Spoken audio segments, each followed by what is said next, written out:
Most important chapter, that is partnership final account. वैसे final account तो आपने 11th standard में कर ही लिया था, और 11th स्टैंडर्ड के अंदर में हम लोग ने 3 अकाउंट बनाने सीखे थे, trading account, profit and loss account और बैलेंस शीट, ठीक है। बट 12th के अंदर में पार्टनरशिप चैप्टर के अंदर में 2 और अकाउंट ऐड हो जाएंगे, that is profit and loss appropriation account, और दूसरा अकाउंट है पार्टनर्स कैपिटल अकाउंट या फिर करंट अकाउंट। तो टोटल 5 अकाउंट बनेंगे। इस चैप्टर का, पूरे चैप्टर का वेटेज है 11 मार्क्स। ये चैप्टर में 11 मार्क का एक सम आएगा। इस चैप्टर में एक भी एमसीक्यू नहीं आएगा, एक भी शॉर्ट क्वेश्चन नहीं आएगा, सिर्फ एक ही चीज आएगी, that will be final account का सम। और ये अगर चैप्टर के 11 मार्क अगर आपके पक्के हो गए तो आप समझ लो कि आपके 100 मार्क कंफर्म आ सकते हैं, क्योंकि यही एक चैप्टर है जो सबसे ज्यादा टफ है। इसके अलावा कोई भी चैप्टर पूरे अकाउंट्स के अंदर में टफ नहीं है। अब समझते हैं ट्रेडिंग अकाउंट का मतलब क्या होता है। तो ट्रेडिंग अकाउंट तो जो अपने पिछले साल किया था, सारे के सारे जो स्टॉक्स आ रहे हैं, ओपनिंग स्टॉक के परचेज माइनस परचेज रिटर्न, ठीक है, फिर कैरेज इनवर्ड, वेजेस, जो भी गुड्स आ रहा है या ओपनिंग स्टॉक है, ठीक है, वो डेबिट में आएगा। और ट्रेडिंग अकाउंट के क्रेडिट में कौन सा आता था, goods goes out, sales minus sales return, closing stock. तो ये सारी चीजें अपन ट्रेडिंग अकाउंट में लिखते थे, जो लास्ट ईयर अपन फॉलो करते थे। ट्रेडिंग अकाउंट से हमें क्या मिलता था, हमें मिलता था ग्रॉस प्रॉफिट या फिर ग्रॉस लॉस, ठीक है। तो वो एंट्री हम लोग कहाँ डालेंगे, gross profit gross loss transfer हो जाएगा पीएनएल अकाउंट में।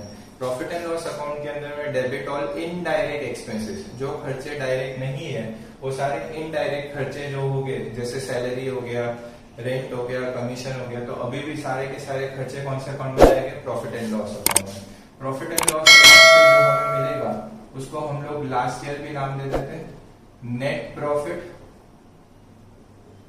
या फिर इसको सेकंड नाम दे देंगे नेट लॉस, ठीक है। नेट प्रॉफिट और नेट लॉस हम लोग सीधा बैलेंस शीट में चला जाता था, बट यहाँ पे हम लोग नेट प्रॉफिट नेट लॉस को कौन से अकाउंट में ट्रांसफर करेंगे, profit and loss appropriation account में ट्रांसफर करेंगे। अब ये एग्जैक्टली क्या है, तो प्रॉफिट एंड लॉस अकाउंट है ना, हमेशा इनकम एंड एक्सपेंस कौन सी एंट्री आएगी, रिलेटेड टू पार्टनर्स आएगा, related to partners. For example PNL appro के सबसे पहले अगर नेट प्रॉफिट या नेट लॉस है तो पहले वो एंट्री ट्रांसफर हो जाएगी, फिर पार्टनर को हमने इंटरेस्ट पे किया तो इंटरेस्ट ऑन कैपिटल, बिजनेस के लिए खर्चा, तो डेबिट हो जाएगा, ठीक है। पार्टनर लोगों को सैलरी दी तो पीएनएल एप्रो में आएगा, पार्टनर लोगों को कमीशन दिया तो पीएनएल एप्रो को, बट अगर हमने एम्प्लॉय को सैलरी दी पीएनएल अकाउंट में जाएगा। नॉर्मल कमीशन दिया प्रॉफिट एंड लॉस अकाउंट में। Anything which is related to profit and loss appropriation account यानी पार्टनर से रिलेटेड, तो फिर वो कौन से अकाउंट में जाएगा, पीएनएल एप्रो अकाउंट में जाएगा, ठीक है। और जो जो एंट्री पीएनएल एप्रो के डेबिट में आएगी उसकी वाइसा वर्सा एंट्री कैपिटल अकाउंट या करंट अकाउंट में आएगी। करंट अकाउंट तभी बनाना होगा जब बैलेंस शीट के अंदर में कैपिटल अकाउंट का बैलेंस भी दियो, करंट अकाउंट का बैलेंस दियो। अब जो पीएनएल एप्रो से हमें मिलेगा उसका नाम आ जाएगा डिविजिबल प्रॉफिट या लॉस। ये जो डिविजिबल प्रॉफिट और लॉस है वो कौन से अकाउंट में जाएगा, कैपिटल अकाउंट में। कैपिटल अकाउंट में क्या करना पड़ेगा, लास्ट ईयर करते थे capital plus interest on capital plus net profit plus, समझ में आया, पार्टनर लोगों की इनकम माइनस ड्रॉइंग्स। तो माइनस जो ड्रॉइंग्स वाला पार्ट है वो पूरा पूरा डेबिट साइड पे जाएगा, माइनस इंटरेस्ट ऑन ड्रॉइंग्स, वो सारी एंट्री कहाँ जाएगी, कैपिटल अकाउंट में। और यहां से जो मिलेगा उसको हम लोग क्या नाम देंगे, क्लोजिंग कैपिटल बैलेंस या फिर करंट अकाउंट का बैलेंस, और ये ट्रांसफर हो जाएगा बैलेंस शीट में। और हमारा सम क्या होना चाहिए, बैलेंस शीट टैली होनी चाहिए। तो अल्टीमेटली हमें टोटल ये 5 अकाउंट बनाने हैं। तुम लोग का हमेशा टारगेट ये रहेगा, जब भी तुम लोग मेरा सम वीडियो से चालू करो तो तुम लोग ये 5 लेजर बना के रखोगे। ट्रेडिंग अकाउंट में फिक्स एंट्री दे दूंगा उतने लिख के रखने की। पीएनएल अकाउंट में हम लोग एक बैड डेट वाली एंट्री पहले से लिख के रखेंगे। पीएनएल एप्रो और कैपिटल अकाउंट की एंट्री भी पहले से ही लिख देने की, क्योंकि उसमें लिमिटेड एंट्री और फिक्स एंट्री पहले से लिख देंगे। और बैलेंस शीट में पहले से कुछ भी नहीं लिखेंगे, बट जो फिक्स एंट्री वो हम पहले से इसलिए लिखेंगे क्योंकि 11 मार्क का सम है और हमारे पास सिर्फ लिमिटेड टाइम होता है, और लिमिटेड टाइम के अंदर में सिर्फ ये एक ही सम है जिसको टाइम मैनेजमेंट के साथ करना है, बाकी तो आपके सम राइट होने वाले हैं। बस तो अपन अब चालू करते हैं एक्सरसाइज का सम नंबर 8, तो वो अपन नेक्स्ट वीडियो में माइनस क्या होगा, तो दो चीज होगी, drawings and interest on drawings, ठीक है। तो लास्ट में क्लोजिंग बैलेंस बचेगा। जो जो चीजें पार्टनर लोगों के लिए क्रेडिट होगी वो बिजनेस के लिए खर्चा, इंटरेस्ट ऑन कैपिटल बिजनेस के लिए खर्चा, क्योंकि ओनर ने जो पैसा लगाया है उस पर क्या पे करना पड़ेगा, इंटरेस्ट, ठीक है। तो बिजनेस के लिए एक्सपेंस, पार्टनर के लिए इनकम। बिजनेस अगर पार्टनर को सैलरी दे रहा है, सैलरी ऑफ ब्रह्मा या विष्णु आ रहा है, तो बिजनेस के लिए खर्चा, पार्टनर के लिए इनकम। अगर बिजनेस कमीशन दे रहा है पार्टनर को, तो बिजनेस के लिए खर्चा, पार्टनर के लिए इनकम, ठीक है। डिविजिबल प्रॉफिट जा रहा है पार्टनर के पास, तो बिजनेस से किसके पास जा रहा है, पार्टनर के पास। तो बिजनेस के लिए वैसे देखने जाए तो बिजनेस से जा रहा है पार्टनर, तो पार्टनर के लिए इनकम, ठीक है, और बिजनेस से जा रहा है। अल्टीमेटली पार्टनर ने अगर कोई भी ड्राइंग किया उस पे पार्टनर लोगों को भी क्या पे करना पड़ेगा, इंटरेस्ट। तो पार्टनर लोगों के लिए एक्सपेंस और बिजनेस के लिए इनकम। तो अब हम लोग स्टार्ट करते हैं सम नंबर 8, ठीक है, टेक्स्ट बुक का एक्सरसाइज का पहला सम है, सम नंबर 8, ठीक है। तो वहां से अपन चालू करते हैं। Brahma and Vishnu, already capital account का हम लोग को बैलेंस, अरे ट्रेडिंग अकाउंट का बैलेंस दे दिया है, क्रेडिट में हमको दे दिया है कि बाय क्रेडिट में दिया हो तो वो हमारे लिए क्या हो जाएगा, gross profit, by gross profit. कितने रुपए का ग्रॉस प्रॉफिट दिया है, 97520, इतना हमारा ग्रॉस प्रॉफिट ऑलरेडी गिवन है। अब सबसे पहला रूल हम लोग एडजस्टमेंट फॉलो करेंगे, एडजस्टमेंट पहले खत्म करके फिर अपन क्या करेंगे, हिडन एडजस्टमेंट देखेंगे और फिर जो बाकी की एंट्रीज करेंगे। तो सबसे पहला एडजस्टमेंट क्या देखते हैं, प्रोवाइड डेप्रिसिएशन 6% ऑन मशीनरी। तो अपन देखते हैं मशीनरी हमारे पास है तो कितने रुपए का है, तो हमारे पास मशीनरी है,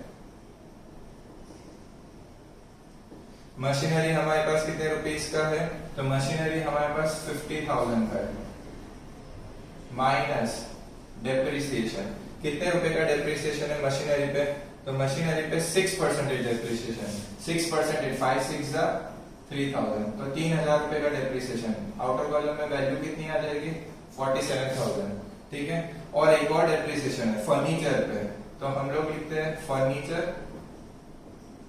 फर्नीचर की वैल्यू देखो कितने से दिखा रहा है, तो फर्नीचर की वैल्यू है 5000 रुपीज, माइनस डेप्रिसिएशन। तुम लोग पूरा लिखोगे, ठीक है, मेरे पास जगह नहीं थी इसलिए मैंने थोड़ा शॉर्ट में लिखा है। फर्नीचर कितने रुपीज का है, 5000, उस पे डेप्रिसिएशन कितना परसेंटेज बोला है, 20%, तो 20% का मतलब कितने रुपीज हो जाता है, 1000। तो आउटर कॉलम में इसकी वैल्यू कितनी बच गई, 4000, ठीक है। दोनों डेप्रिसिएशन मशीनरी और फर्नीचर की वैल्यू कम हो गई, बिजनेस के लिए एक्सपेंस, ठीक है। तो अपन यहाँ पे आके मैं ऊपर लिख देता हूँ डेप्रिसिएशन, दो चीज का है, पहला वाला किस पे था, मशीनरी पे, और दूसरा किस पे है, डेप्रिसिएशन और मशीनरी और फर्नीचर। मशीनरी पे कितने रुपए है, मशीनरी पे 3000 था, और उसपे हमारे पास उस पे कितने रुपीस है, 1000, तो दोनों का टोटल मिला के डेप्रिसिएशन कितना हो गया, 4000। Adjustment 1, every adjustment is two effect, one is debit और अनदर इज क्रेडिट। ऐसे तो एसेट में से माइनस हो रहा है इसलिए ऑटोमेटिकली वो क्रेडिट के इफेक्ट हो गए। Next, write off 500 from debtors as a bad debt, तो डेटर में से बैड डेट माइनस करेंगे, तो तुम लोग हमेशा यहाँ पे क्या लिखोगे, डेटर्स, ठीक है। पहले डेटर्स ढूंढो कितने रुपए के, 40,000, तो डेटर्स हमारे पास है 40,000। हम लोग तुम लोग है ना, एक बैड डेट पहले न्यू लिखोगे, फिर एक अमाउंट आएगा, फिर उसमें से बीडीआर न्यू माइनस होगा, ठीक है। और ज्यादा से ज्यादा इसमें से और एक और चीज माइनस होती है, डिस्काउंट रिजर्व, बट वो अभी बाद में देखेंगे, पहले एकदम इजी वाला करते हैं। तो डेटर्स 40,000 है, साल के एंडिंग में पता चला एक बच्चे की फीस डूब गई, कितने रुपए डूब गए, 500 रुपए, ठीक है। तो बचा कितना, फीस कितना आएगा, 39,500। और अगर एडजस्टमेंट में बोला हो बीडीआर 5%, 10%, तो जो अमाउंट बचेगा उस पे अपन क्या नाम दे देंगे, बीडीआर न्यू, ठीक है। बट इसमें नहीं है, तो आउटर कॉलम में कितना आ जाएगा, 39,500। अब ये दोनों किधर जाएगा, पीएनएल अकाउंट के डेबिट में। बैड डेट न्यू कितने रुपए आया, 500, बीडीआर न्यू नहीं दिया है। अब अपन चेक करेंगे ट्रायल बैलेंस में पहले से कोई बच्चे की फीस डूब गई है क्या, तो डेबिट साइड पे चेक किया, हाँ है, पहले से हमारे 1200 रुपए तो एक बच्चा दिए बगैर भाग गया, और बीडीआर चेक करो, बीडीआर ओल्ड पहले से हम लोग को लग रहा था कि पहले से रिजर्व बनाया था, नहीं बनाया है तो उसकी जगह पे डैश, वरना ये तीनों प्लस और ये पुराना बीडीआर जरूरत नहीं है क्योंकि नया क्रिएट करेंगे।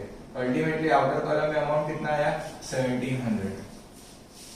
अब next adjustment third, annual salary of 5000 and ₹4000 payable to Brahma and Vishnu respectively. अब ये सैलरी किसको बोल रहा है देने के लिए, ब्रह्मा और विष्णु को, ठीक है, are payable to Brahma and Vishnu. अब पेएबल का मतलब देना बाकी है, बट है तो खर्चा, आज नहीं तो कल देना ही पड़ेगा, तो हम लोग सैलरी में आएंगे। सैलरी में आके क्या लिखेंगे, मैं यहाँ पे लिख देता हूँ सैलरी ब्रह्मा और दूसरा किसका नाम लिखूंगा, विष्णु। कितनी सैलरी ब्रह्मा को देने के लिए बोला हुआ है, ब्रह्मा को सैलरी देनी है 5000 और विष्णु को कितनी देनी है 4000। तो अल्टीमेटली हम सैलरी दे रहे हैं 9000 रुपए। बिजनेस के लिए खर्चा, पार्टनर के लिए इनकम 5000 और यहाँ पे कितना रहेगा 4000। ये एक और एंट्री हो गई। अब आते हैं fourth adjustment, commission 500 is receivable. अब ये पार्टनर का नाम नहीं दिया है, इसका मतलब सिर्फ नॉर्मल कमीशन है और वो रिसीवेबल है। रिसीवेबल का मतलब मिलना बाकी है, तो एसेट की लायबिलिटी, अगर कोई भी चीज मिलना बाकी है तो एसेट, और अगर हमें देना बाकी होता तो लायबिलिटी। तो यहाँ पे क्या लिखेंगे, कमीशन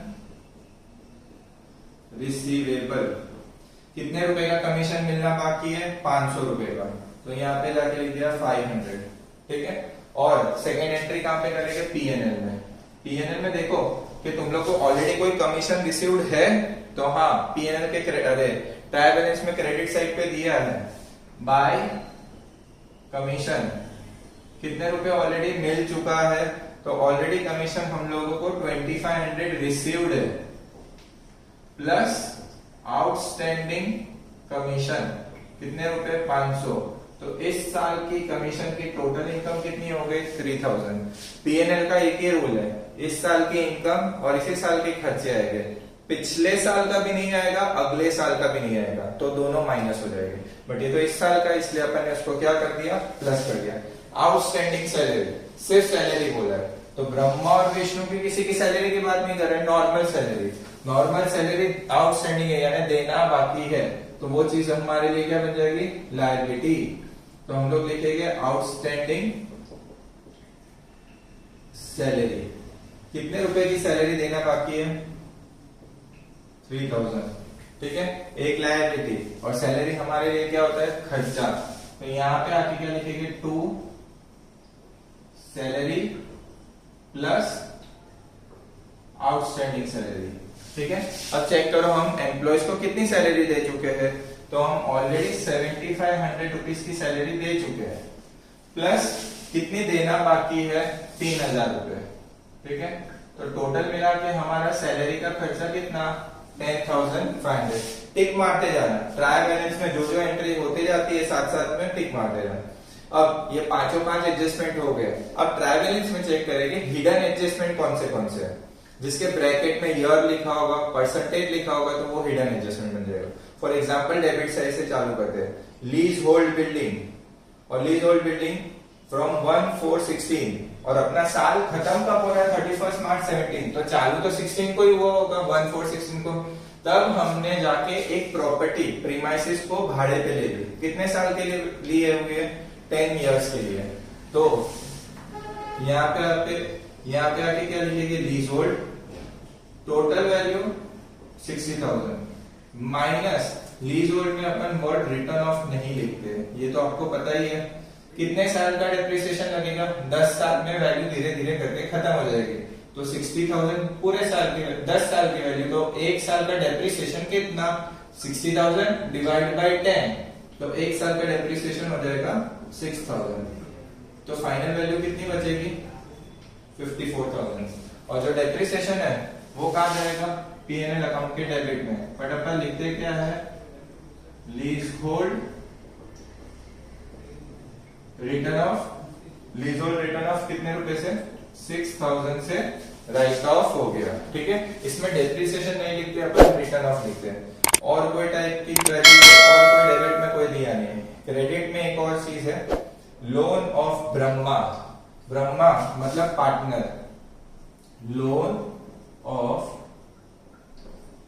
ब्रह्मा, और लोन हमने ली थी, पैसे की जरूरत पड़ गई तो 1716 को लोन ली थी। कितने रुपीस की लोन ली है? 50,000।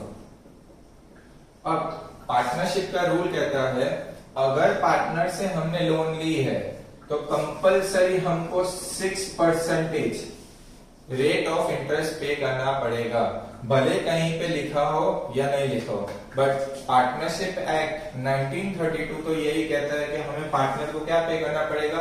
Interest on loan. किसका? पार्टनर के लोन पे इंटरेस्ट पे करना पड़ेगा, और वो भी कितना पे करना पड़ेगा? 6%। बट अगर क्वेश्चन में बोला हो 10% तो 10 देना पड़ेगा, क्वेश्चन में बोला 15% 15 देना पड़ेगा, क्वेश्चन में बोला हो 2% तो 2% पे करना पड़ेगा। और एक सबसे इंपॉर्टेंट चीज, अब इस पे जो इंटरेस्ट है वो कहाँ पे आएगा? तो एक तो इंटरेस्ट इसमें प्लस हो जाएगा, कितना? अब देखो तुम लोग ने इंटरेस्ट तो पे किया ही नहीं है पार्टनर की लोन पे, तो उसको इंटरेस्ट पे करेंगे प्लस आउटस्टैंडिंग इंटरेस्ट, ठीक है। अब कितने मंथ्स का इंटरेस्ट आएगा? तो 7, 8, 9, 10, 11, 12, जनवरी, फरवरी, मार्च, टोटल कितने मंथ्स का इंटरेस्ट हो गया? 9 मंथ्स का इंटरेस्ट हो गया। और लोन कितने रुपीस की थी? 50,000। तो अपन यहाँ पे कैलकुलेशन करेंगे 50,000 इंटू 9/12 इंटू 6%, ठीक है। तो 6% के हिसाब से इंटरेस्ट निकालोगे तो कितना हो जाएगा? तो इस पे इंटरेस्ट आना चाहिए 50,000 इंटू 6% इंटू 9 डिवाइड बाय,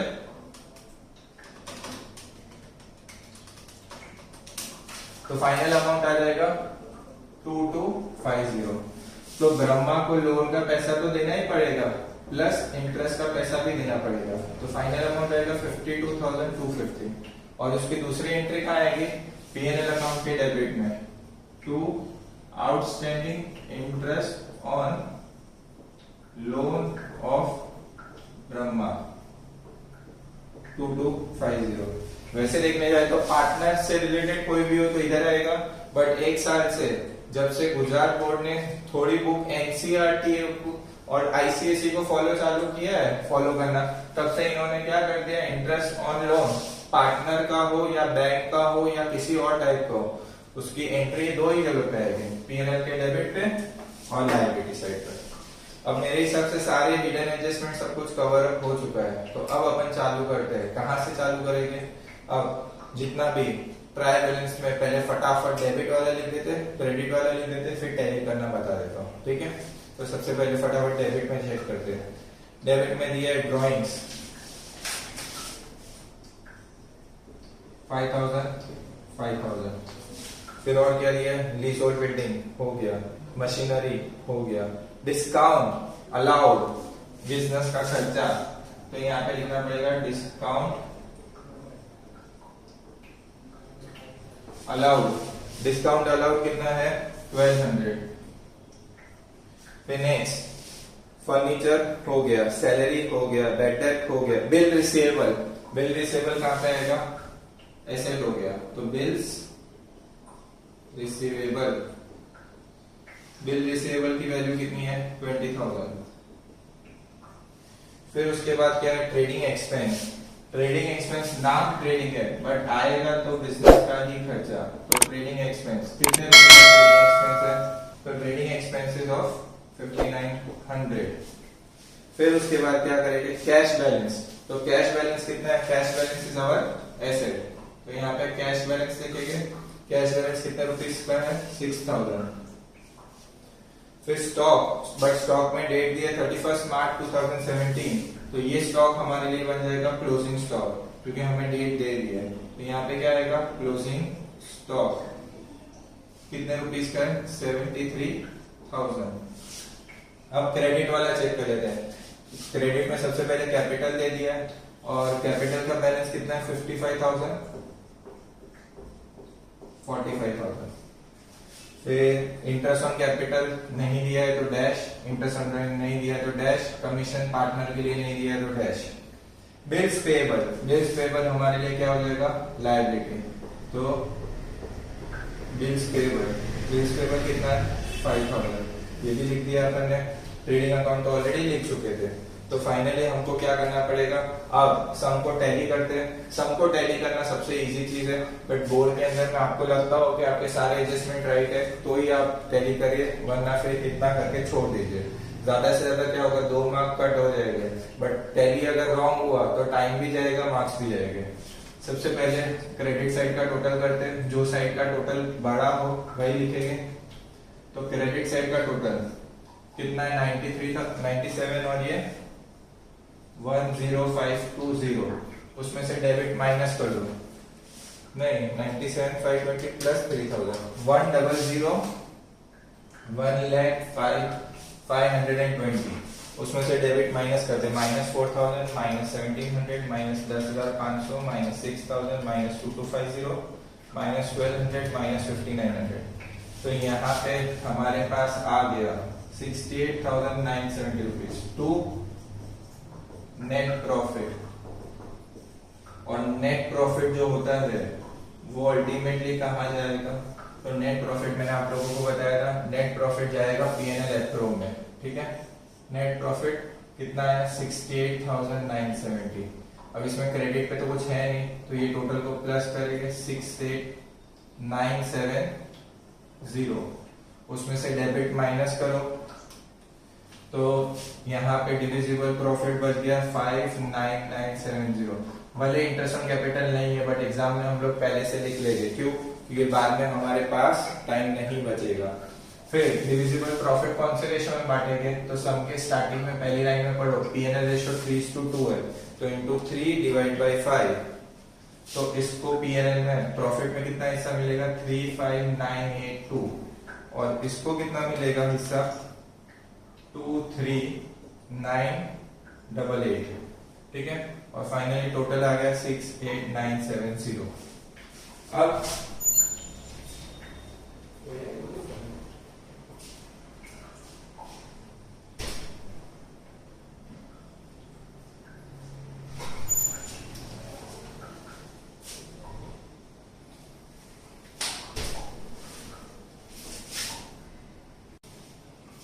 चलिए अब हम लोग सम को टैली करते हैं। वैसे एक गलती हो गई थी, डिस्काउंट रिसीव्ड 400 वाला था और दूसरा एक अमाउंट यहाँ पे गलत लिखा था, और यहाँ पे डिस्काउंट अलाउड की जगह पे ये है कैरेज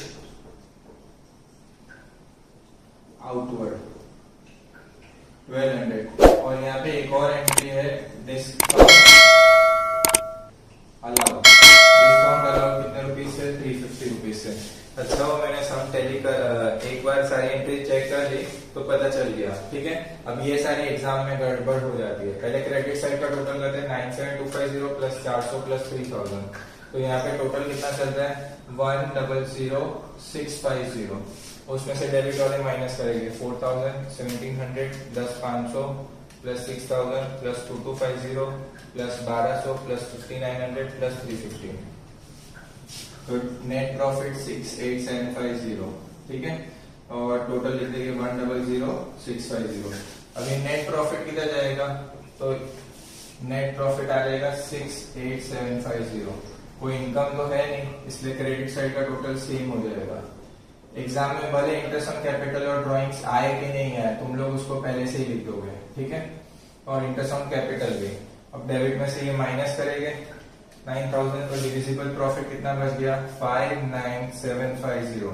प्रॉफिट कौन से रेशो में बांटेंगे, तो सम के पहली लाइन में बैलेंस शीट ट्राई बैलेंस के भी ऊपर P&L रेशो दे दिया है 3:2 के रेशो में, तो इंटू 3 डिवाइड बाई 5, तो फाइनली हमारे पास डिविजिबल प्रॉफिट आ गया 35,850, और बी का डिविजिबल प्रॉफिट आ गया 23,900। डिविजिबल प्रॉफिट पार्टनर लोगों के लिए इनकम, तो यहाँ पे लिखेंगे 35,850, और यहाँ पे लिखेंगे 23,900। क्रेडिट साइड का टोटल करेंगे, उसमें से डेबिट माइनस करेंगे तो बैलेंस मिलेगा। तो क्रेडिट साइड का टोटल 55,000 प्लस 5,000 35,850, तो फाइनली क्रेडिट साइड का टोटल है 95,850।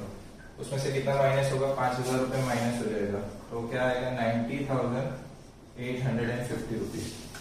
फिर इधर 45,000 प्लस 4,000 प्लस 23,900, तो यहाँ पे 72,900 माइनस 5,000, तो यहाँ पे बैलेंस बचा 67,900। ठीक है, टोटल लिखना कंपलसरी है प्लस 72,900, और ये टोटल चला जाएगा इस साइड डेबिट लायबिलिटी में, बट कौन सा, ये बैलेंस आएगा, टोटल नहीं, बैलेंस।